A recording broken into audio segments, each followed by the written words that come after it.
Boo Boo, I appreciate your passion in this issue. Okay, I want you to know because you could get involved in a little bit of drama. I'm not part of that. I'm glad you're partaking in this. I applaud you for that. And I have to say that because I'm going to be critical of what you did say, but I don't mind you saying it. I just want you to know this background, at least have a hint. But it's very annoying, because your position is incredibly arrogant. Like you and Gary and that side of things, you're the only people that know about the horror of life.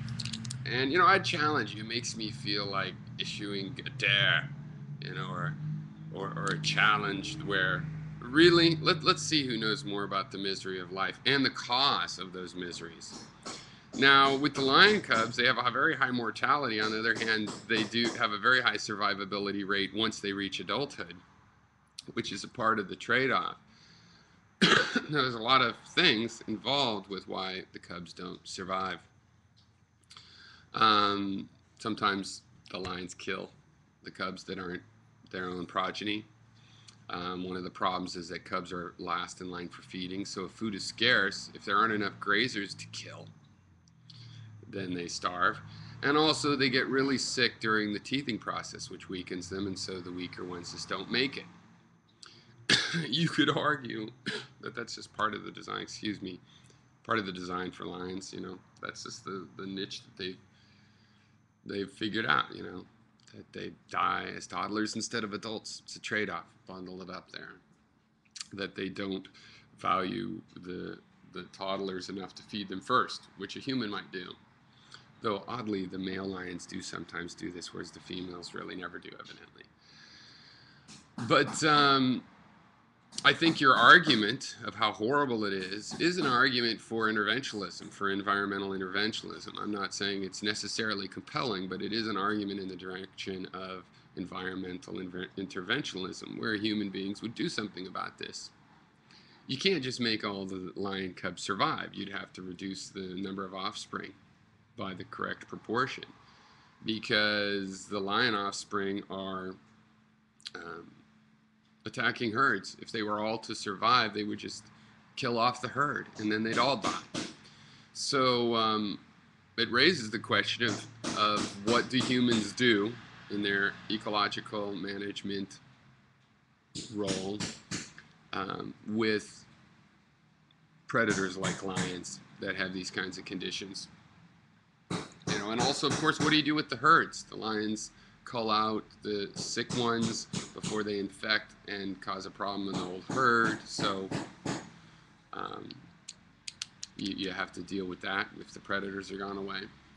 And there's a deep question there. And I think these antinatalist arguments work towards saying there could be intervention. But looking at the lion cubs as if I don't know that situation and telling me why humans shouldn't reproduce when we have an incredibly high infant success rate, even in the third world compared to the animal kingdom, and we can do better still, I just don't see how that's going to work. Plus, Barklord has made a good argument you really need to deal with, which is, since the ideas aren't practical, and you can't do this kind of thing in stages, it's eugenics, point I made, all you're really arguing is that we have to say life is crap. You're going on living, we're going on living, we all go on living, but first, before we go on living, we say it doesn't matter what you do, it's going to be crap. Well, that doesn't really motivate activism, which is what I've been trying to say.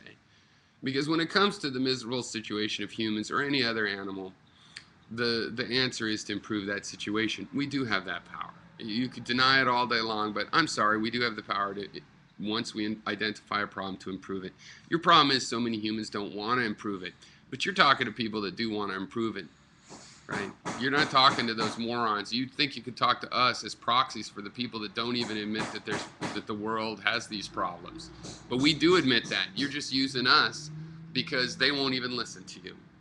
And you ought to focus on who you are talking to. And you can say, hey, those people over there don't even care, and they never will. And we can say, no, actually, they're caring more and more every year, and that's the way it's going to be. And when we have a critical mass, we'll do some of these things about the human condition. And maybe eventually, if we get our act together enough, we can consider the conditions of nature And we'd have to get our act together a lot to do that. But of course, we could talk about it right now and what kind of justifications and reasons, and whether you have to have a hands-off approach or an interventive approach or what. But the main difficulty here is just that you guys think you own realizing that the world's a fucked up place. No, Bark Lord knows that. I know that. We have our own theories and approaches and ways to fix it.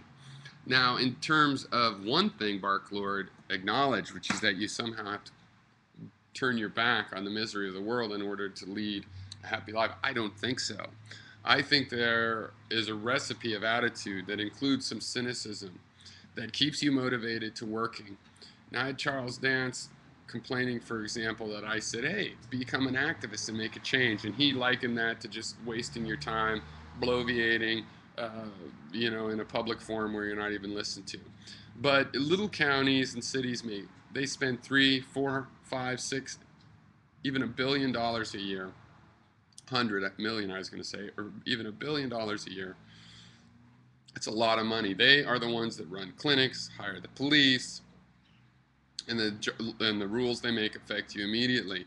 Being interested in national politics, if you can make a difference, could be a good thing, but mostly it's just a kind of a celebrity following, popular culture celebrity following, political celebrity following.